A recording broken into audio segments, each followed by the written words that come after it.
Quand vous regardez à l'Ancien Testament, vous trouvez que souvent la gloire est liée à un lieu d'habitation. Par exemple, ils ne me feront un sanctuaire et j'habiterai au milieu d'eux. Exode 25:8. C'est quand le tabernacle fut terminé que la gloire le remplit. Il en fut de même pour le temple. C'était un lieu pour une habitation.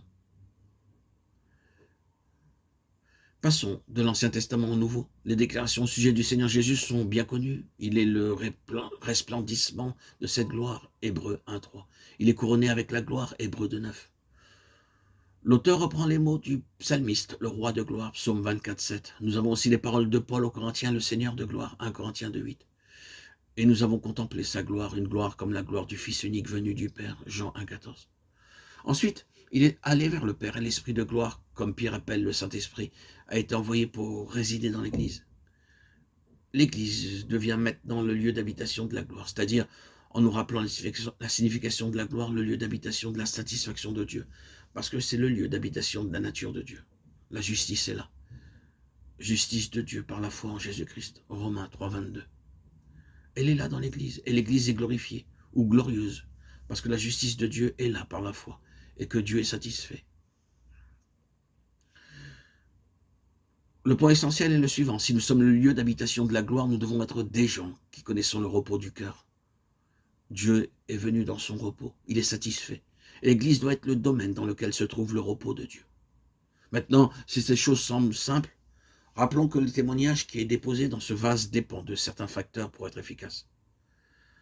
Concernant la satisfaction de Dieu ou le repos de Dieu, le témoignage doit être apporté que le peuple de Dieu jouit du repos de Dieu.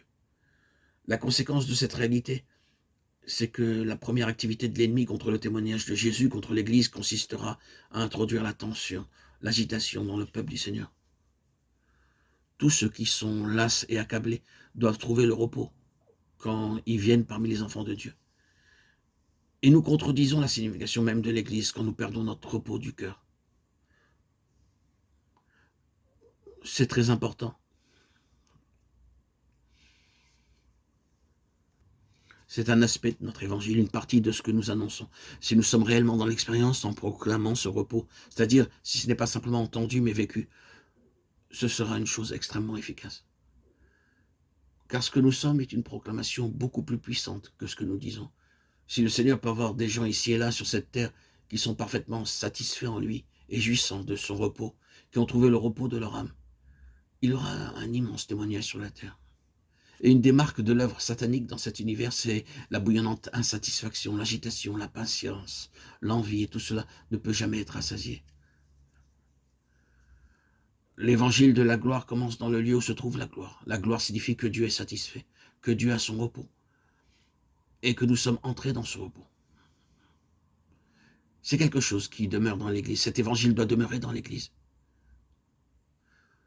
C'est l'évangile de la gloire du Dieu satisfait, le repos de Dieu dans l'Église, et sa justice dans l'Église.